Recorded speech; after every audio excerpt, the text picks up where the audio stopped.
محترم سامعین، السلام علیکم ورحمۃ اللہ وبرکاتہ۔ نحمده ونصلی علی رسولہ الکریم، اما بعد فاعوذ باللہ من الشیطان الرجیم، بسم اللہ الرحمن الرحیم۔ ومن یتوکل علی اللہ فہو حسبہ، صدق اللہ العظیم۔ پڑھیے الصلاۃ والسلام علیک یا رسول اللہ وعلی آلک واصحابک یا حبیب اللہ صلی اللہ تعالی علیہ وسلم۔ آج ہماری تقریر کا عنوان ہے محتاجی، تنگ دستی کے اسباب کیا ہیں اور محتاجی اور تنگی کا حل کیا ہے، اس کا علاج کیا ہے۔ یہ اتنا بڑا عنوان ہے اور یہ صرف ہمارا مسئلہ نہیں بلکہ تقریباً اس زمین پر بسنے والے تمام ممالک کا یہ مسئلہ ہے، اور اس مسئلے کو حل کرنے کے لیے پوری دنیا میں بڑے بڑے جلسے ہو رہے ہیں، بڑی بڑی کانفرنسیں ہو رہی ہیں، لیکن آپ یقین جانیے کہ اس کا حل صرف اور صرف اسلام میں ہے، اس لیے کہ یہ اسلام اللہ کا دین ہے۔ ان الدین عند اللہ الاسلام۔ تو میرے عزیز دوستو، محترم بزرگوں، تنگ دستی آتی کیوں ہے؟ رزق کے حوالے سے ہمیں پہلے اس بات کو سمجھنا ضروری ہے۔ تنگی رزق کی ہو یا اور کسی چیز میں تنگی ہو، قرآن مجید میں اللہ تبارک و تعالیٰ نے ارشاد فرمایا وَمَنْ أَعْرَضَ عَنْ ذِكْرِي فَإِنَّ لَهُ مَعِيشَةً ضَنْكَا۔ اللہ فرماتا ہے جو مجھ سے دور رہے گا اس کی زندگی میں ہمیشہ تنگی رہے گی، اور جو مجھ سے قریب رہے گا وہ ہمیشہ پرسکون رہے گا۔ الا بذکر اللہ تطمئن القلوب۔ آگاہ ہو جاؤ، تمہارے دلوں کا چین، تمہارے دلوں کا سکون خدا کی یاد میں رکھا ہے۔ تنگ دستی کیوں آتی ہے؟ حالات اس طرح سے کیوں بنتے ہیں؟ اس کی وجہ قرآن و حدیث کی روشنی میں پہلے ہم تلاش کر لیں۔ قرآن مجید میں اللہ تبارک و تعالیٰ ارشاد فرماتا ہے وَمَا أَصَابَكُم مِّن مُّصِيبَةٍ فَبِمَا كَسَبَتْ أَيْدِيكُمْ وَيَعْفُو عَن كَثِيرٍ۔ تمہیں جو بھی مصیبت پہنچتی ہے یہ تمہارے کچھ گناہوں کی سزا ہے، یہ تو میرا کرم ہے کہ میں اکثر گناہوں کو معاف کر دیتا ہوں، ورنہ ہر گناہ کی اگر میں سزا دوں، ہر گناہ پر اگر میں گرفت کروں تو رب تبارک و تعالیٰ نے قرآن میں ارشاد فرمایا وَلَوْ يُؤَاخِذُ اللَّهُ النَّاسَ بِمَا كَسَبُوا مَا تَرَكَ عَلَيْهَا مِن دَابَّةٍ۔ ہر گناہ پر اگر گرفت ہو اور فوراً گرفت ہو تو زمین پر کوئی زندہ رہ نہیں سکتا۔ تو تنگ دستی ہو یا اور کوئی بلا ہو یا اور کوئی مصیبت ہو، اس کی وجہ کیا ہے؟ گناہ۔ قرآن مجید میں اللہ تبارک و تعالیٰ نے اس چیز کی طرف بار بار اشارہ کیا ہے۔ یہودی، ان کے لیے بہت ساری چیزیں حلال تھیں، مگر قرآن مجید میں اللہ نے فرمایا وَعَلَى الَّذِينَ هَادُوا مِن كُلِّ ذِي ظُفُرٍ۔ ان کے لیے اللہ تبارک و تعالیٰ نے حرام کر دیا۔ کس چیز کو حرام کیا؟ اونٹ کی چربی کو ان کے لیے حرام کر دیا، گائے کی چربی کو ان کے لیے حرام کر دیا۔ حالانکہ یہ چیزیں پہلے ان کے لیے حلال تھی، مگر رب فرماتا ہے پھر ہم نے ان پر حرام کر دیا. کیوں؟ ذالک بما عصوا وکانوا یعتدون. یہ جو ہم سے بغاوت کرتے تھے اور ہماری راہ کے خلاف جاتے تھے، ان کی نافرمانیوں کے سبب ان کے لیے حلال چیزوں کو ہم نے حرام کر دیا. پتہ یہ چلا اگر انسان گناہ کرے، اگر انسان نافرمانی کرے، اگر انسان خدا کے بتائے ہوئے راستے کے خلاف جائے تو وہ ان چیزوں سے محروم ہو جاتا ہے جو چیزیں اللہ بطور نعمت ان کو عطا فرماتا ہے. آج یہی ہمارے ساتھ ہو رہا ہے. جو نعمتیں ہمیں کل میسر تھی ان نعمتوں سے آہستہ آہستہ ہم محروم ہوتے جا رہے ہیں. جو اسباب عیش کل ہم کو میسر تھے، زندگی کی ضرورتیں جو کل ہمیں میسر تھی، آہستہ آہستہ اس میں تنگی آتی جا رہی ہے. گویا ہم محروم ہونے کے قریب ہیں. وجہ کیا ہے؟ وجہ یہی ہے. آپ دیکھیں حدیث میں میرے مصطفیٰ نے فرمایا صلی اللہ علیہ وسلم ان الزنا یورث الفقر. زنا فقر کا سبب بنتا ہے. زنا کی وجہ سے قوم غربت و افلاس میں مبتلا ہوتی ہے. خدا نعمتیں اٹھا لیتا ہے، نعمتوں سے محروم کر دیتا ہے. حتیٰ کہ میرے نبی نے فرمایا صلی اللہ علیہ وسلم کہ اگر قوم نے زکوٰۃ دینا بند کر دیا تو اللہ تبارک و تعالیٰ اس قوم کو افلاس میں مبتلا کر دے گا. رحمت عالم صلی اللہ علیہ وسلم نے ارشاد فرمایا اگر قوم خدا کے حقوق ادا نہ کرے تو پھر اللہ ان کو ایسی غربت میں مبتلا کر دے گا کہ جس سے وہ نکل نہیں پائیں گے. یہ تو خدا کا کرم ہوتا ہے کہ بے زبان جانوروں کی وجہ سے اللہ رزق اتار دیتا ہے، ورنہ ان کو اللہ بالکل رزق سے محروم کر دے. زنا زمین پر جتنی کثرت کے ساتھ آج ہو رہا ہے، ہم اور آپ اسے لفظوں میں بیان نہیں کر سکتے. حقوق اللہ کی جیسی خلاف ورزی ہو رہی ہے، اسے بھی ہم اور آپ لفظوں میں بیان نہیں کر سکتے. مصطفیٰ نے فرمایا ان الذنب، بے شک گناہ، یورث الفقر، ان الانسان یحرم الرزق بذنب یصیبہ، انسان رزق سے محروم ہو جاتا ہے. میرے آقا کیوں؟ رب فرماتا ہے اس گناہ کی وجہ سے جو اس نے کیا ہے. میرے عزیز دوستو، محترم بزرگوں، اگر ان آیتوں اور قرآنی آیتوں اور حدیثوں کی روشنی میں دیکھیں تو خدا کی یاد سے دوری، حقوق اللہ کے حوالے سے کوتاہی، سستی، غفلت، زکوٰۃ کے حوالے سے سستی اور غفلت جب ہونے لگے، زنا کی کثرت ہونے لگے، بے حیائی عام ہونے لگے. خود حضور نے فرمایا جب کسی قوم میں بے حیائی عام ہوگی، علل اعلان بے حیائی ہوگی، تو پھر وہ قوم ایسی ایسی بیماریاں دیکھے گی کہ جن بیماریوں کو اس سے پہلے انہوں نے کبھی نہیں دیکھا ہوگا. یہ ساری چیزیں ہو رہی ہیں. بیماریوں کی وجہ سے ہماری زندگی تنگ ہو رہی ہے. آج جن بیماریوں کے ہم نام سنتے ہیں، ان بیماریوں کا ہم نے کبھی تذکرہ پہلے نہیں سنا تھا. اور آج بیماری کی وجہ سے زندگی کتنی تنگ ہو گئی، یہ کسی بیمار سے جا کے پوچھیں کہ جیتے جی وہ مرنے کی تمنا کرتے ہیں. ایک بیماری کی بات نہیں ہے، ایک ایک انسان کے ساتھ کئی ایسی بیماریاں جڑی ہیں کہ ہر ماہ ان کو دوائیوں کی ضرورت ہے. زندگی تنگ ہو کر رہ گئی ہے. زمین اس قدر کشادہ ہونے کے باوجود بھی ان کو تنگ معلوم ہوتی ہے، نہیں جینے کا من کرتا ہے ان کو. یہ بیماریاں آ کر ان بیماریوں نے زندگی کو تنگ کر دیا. کیوں آ رہی ہے بیماریاں؟ مصطفیٰ فرماتے ہیں جب تم بے حیائی کرو گے علل اعلان تو خدا تبارک و تعالیٰ ایسی بیماریوں میں مبتلا کرے گا جن کا نام بھی تم نے پہلے نہیں سنا ہوگا. تو میرے عزیز دوستو، محترم بزرگوں، یہ تو حق ہے، یہ تو سچ ہے کہ گناہ کرنے کی وجہ سے، حقوق اللہ کے حوالے سے غفلت اور سستی برتنے کی وجہ سے انسان کی زندگی تنگ ہو جاتی ہے، اس کا رزق تنگ ہو جاتا ہے.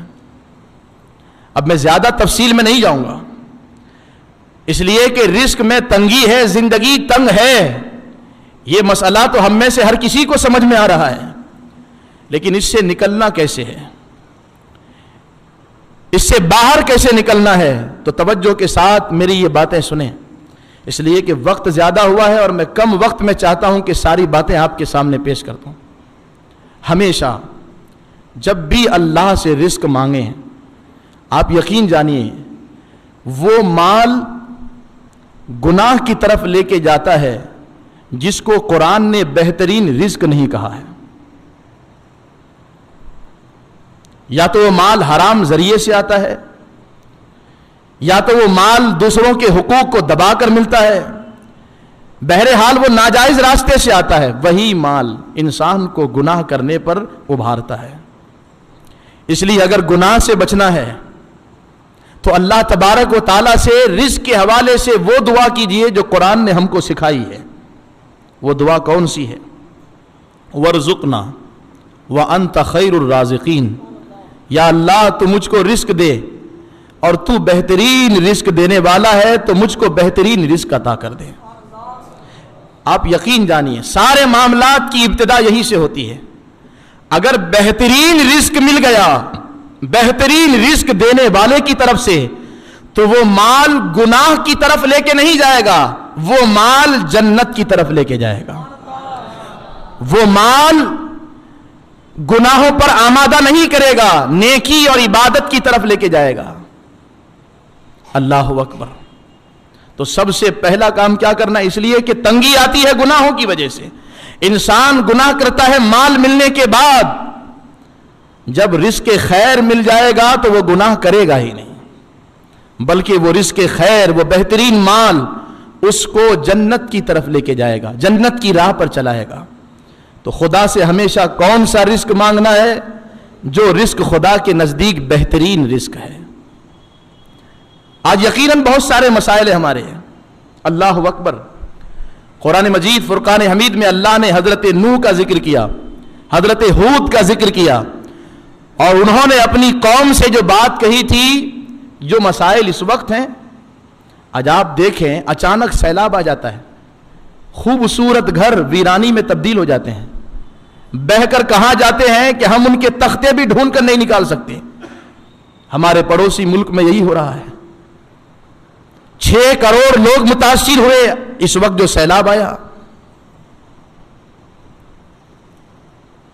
تو اس طرح کے اچانک ناگہانی طور پر انسان سوچ بھی نہیں سکتا اس طرح کے طوفان کیوں آتے ہیں، سیلاب کیوں آتا ہے، مصیبتیں کیوں آتی ہے۔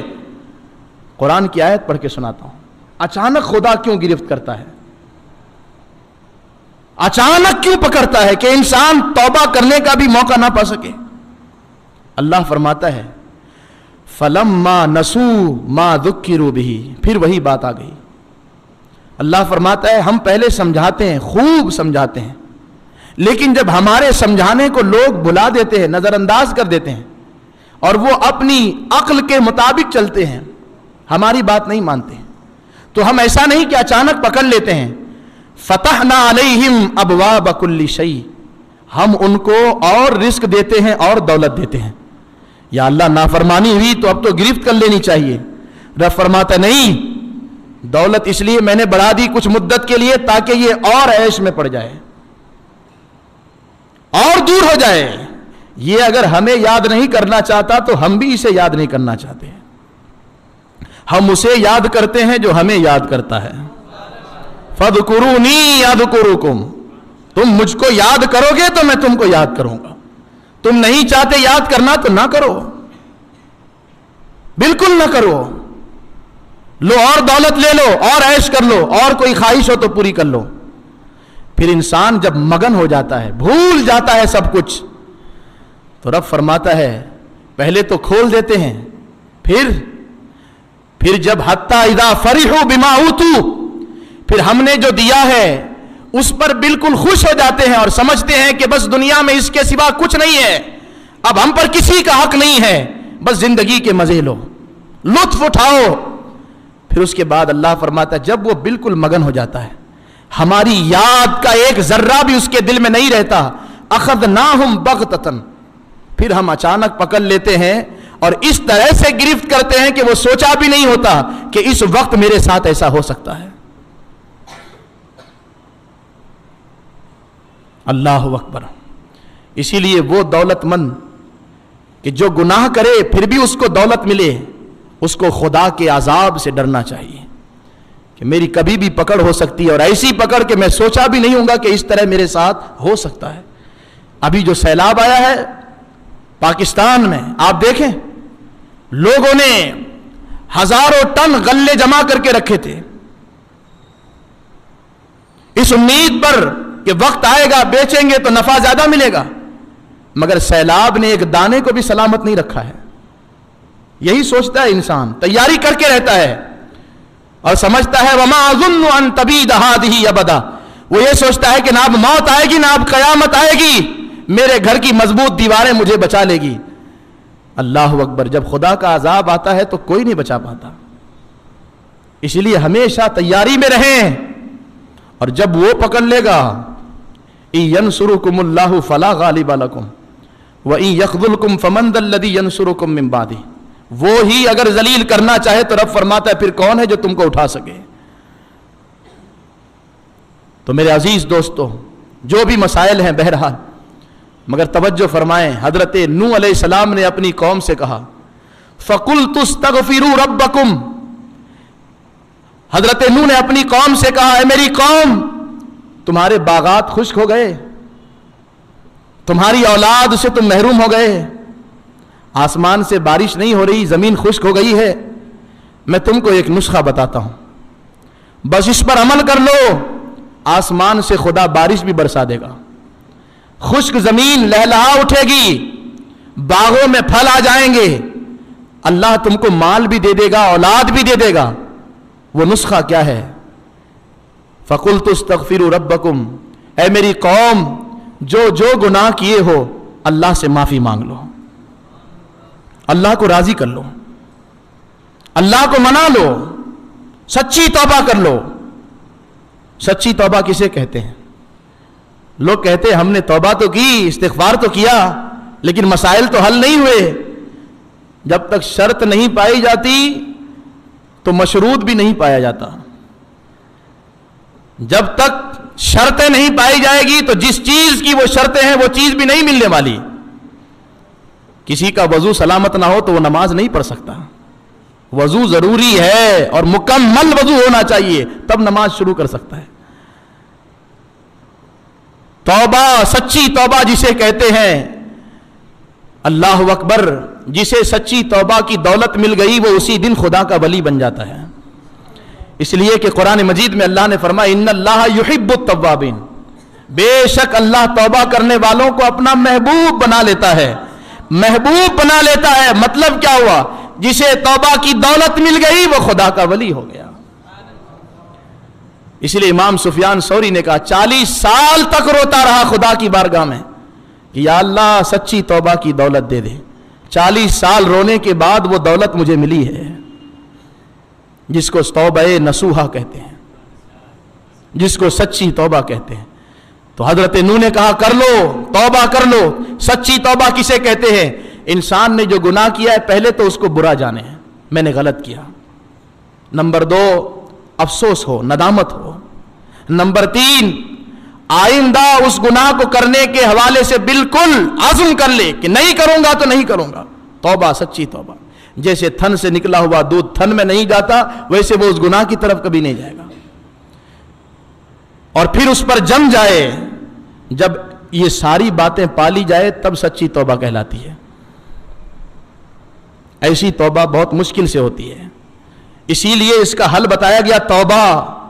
تو ایسے ہی نہیں بس استغفر اللہ کہہ دیے، یہ ساری باتیں جو کہی گئی ساری باتیں پائی جانی چاہیے۔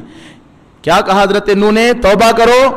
اب ذرا آگے کی آیت سنیے، یرسل السماء علیکم مدرارا، اگر خدا نے تمہارے گناہوں کو معاف کر دیا تو آسمان سے موسلا دھار بارش نازل کرے گا۔ وَيُمْدِدْكُمْ بِأَمْوَالٍ وَبَنِينَ، پھر تمہاری مدد کرے گا مال کے ذریعے، اولاد کے ذریعے۔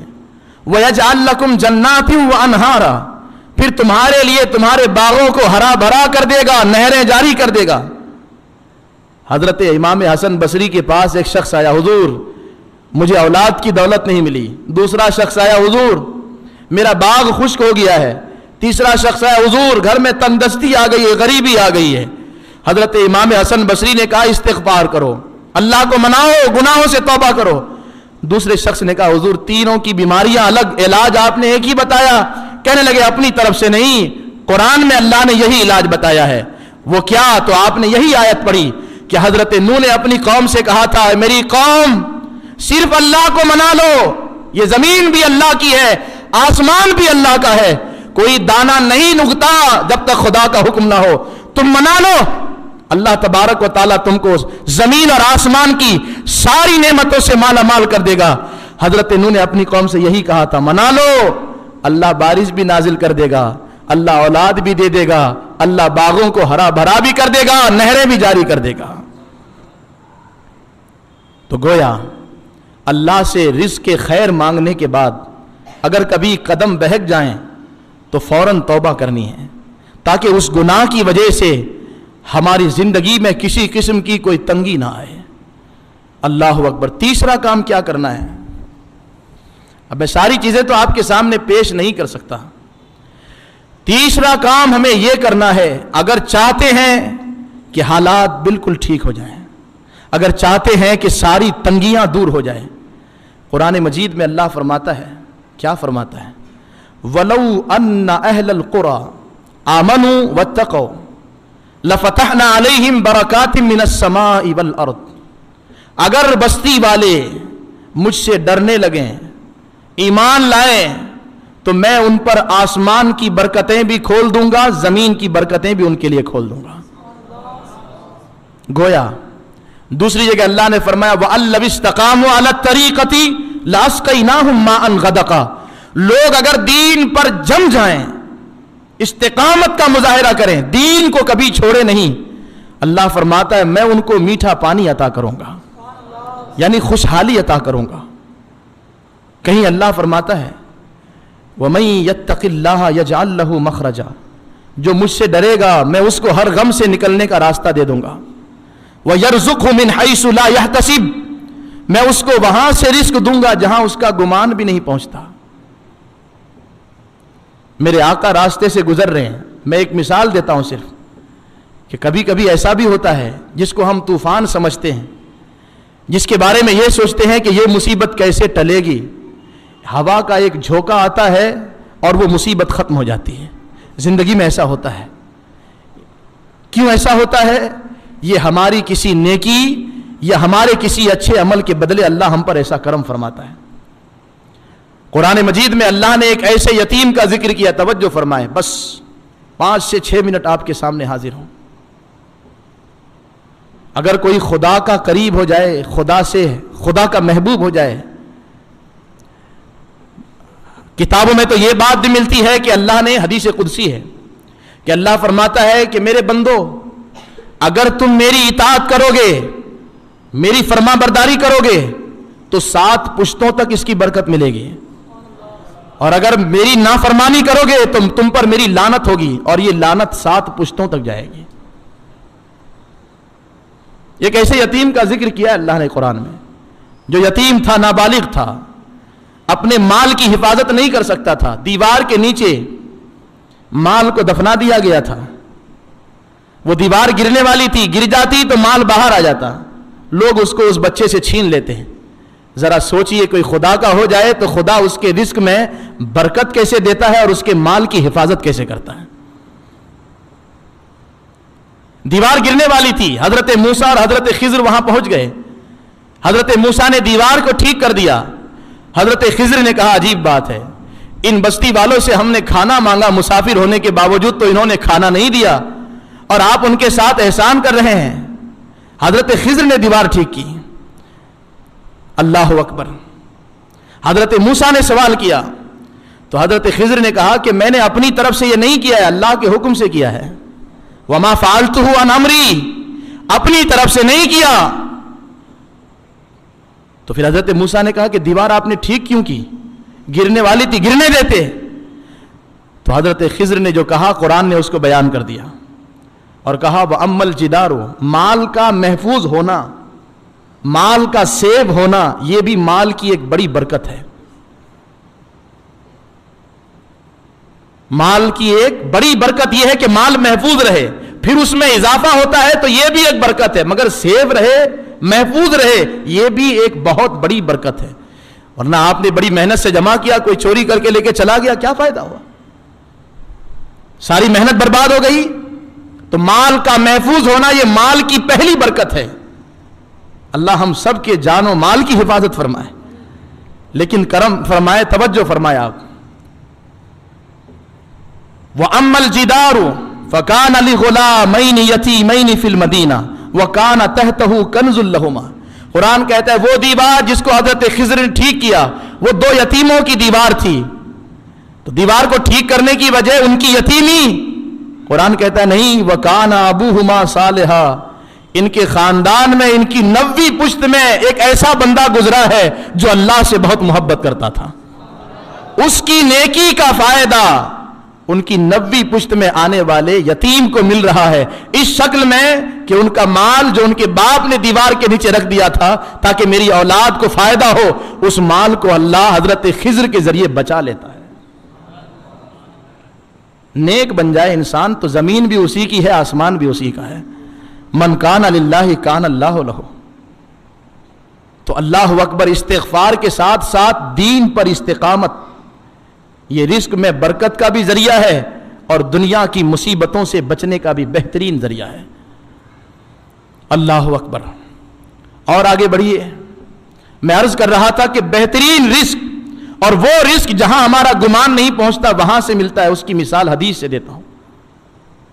حدیث سے میرے آقا صلی اللہ علیہ وسلم راستے سے گزر رہے ہیں، ایک نابینا پرندہ چونچ مارتا ہے دیوار پہ، درخت کی ٹہنی پر. تو میرے آقا صحابہ سے فرماتے ہیں جانتے ہو یہ پرندہ کیا کہتا ہے؟ صحابہ نے کہا حضور آپ بہتر جانتے ہیں. مصطفیٰ نے فرمایا یہ کہتا ہے یا اللہ ایک تو تو نے پرندہ بنایا اور پھر نابینا بنایا، میں اپنا رزق کہاں سے حاصل کروں گا؟ میرے بھائی تو اڑ کر چلے گئے رزق حاصل کرنے، میرا رزق تو میرے ٹھکانے تک پہنچا دے. اتنے میں اس نے اپنا منہ کھولا، ایک چھوٹا سا کیڑا اس کے منہ میں گیا، اس نے اپنا رزق پا لیا، پھر وہ چونچ مارنے لگا. میرے آقا نے فرمایا اب کیا کہتا ہے جانتے ہو؟ تو صحابہ نے کہا حضور آپ ہی بہتر جانتے ہیں. مصطفیٰ نے فرمایا اب یہ کہتا ہے من توکل علی اللہ فہو حسبہ، جو اللہ پر بھروسہ کرے اللہ اس کے لیے کافی ہے.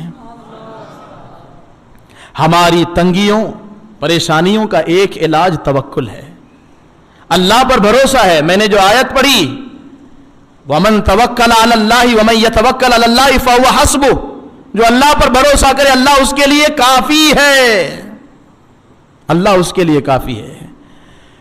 ہماری تنگیوں کا ایک آخری علاج یہ بھی بتا دوں، ہماری تنگیوں پریشانیوں مصیبتوں کا آخری علاج جو سب سے بہترین علاج ہے وہ یہ ہے کہ جو بھی اللہ دے ہم اس پر اللہ کا شکر ادا کریں. بولیے سبحان اللہ. کیوں؟ اس لیے کہ قرآن میں اللہ نے وعدہ لیا لَإِن شَكَرْتُمْ لَأَزِيدَنَّكُمْ، اگر تم شکر ادا کرو گے تو ایسا نہیں ہے کہ جتنا ہے اتنا بچا رہے گا، بلکہ میں اس میں اور اضافہ کر دوں گا، اس کو اور بڑھا دوں گا. اللہ اکبر. اب اسے بھی ذرا میں ایک حدیث کے ذریعے سمجھا دوں. میرے آقا تشریف فرما ہے، ہاتھوں میں ایک کھجور ہے. ایک مانگنے والا آتا ہے، کہتا ہے حضور مجھے بھوک لگی ہے، آپ کچھ کھلا دیجیے. میرے آقا نے ایک کھجور بڑھایا. اس نے کہا ایک کھجور سے میرا کیا بھلا ہوگا، ایک کھجور سے میرا کیا ہوگا، میری بھوک مٹ سکے گی، میں نہیں لیتا ایک کھجور. چلا گیا. اتنے میں دوسرا مانگنے والا آیا. شکر کرنے سے کس طرح سے اللہ بڑھا دیتا ہے، کس طرح سے اللہ برکتیں دیتا ہے. دوسرا آیا حضور مجھے کچھ کھلائیے. اس صحابی نے جو جملہ کہا اس جملے پر قربان ہو جائیے. انہوں نے یہ نہیں کہا ایک کھجور، انہوں نے کہا تمرتم من رسول اللہ، اللہ کے رسول کے ہاتھوں سے کھجور مل رہا ہے، کیا کہنا. کھجور حضور کی طرف سے، کیا کہنا. انہوں نے لے لیا اور کھانے کے بعد کہا الحمدللہ.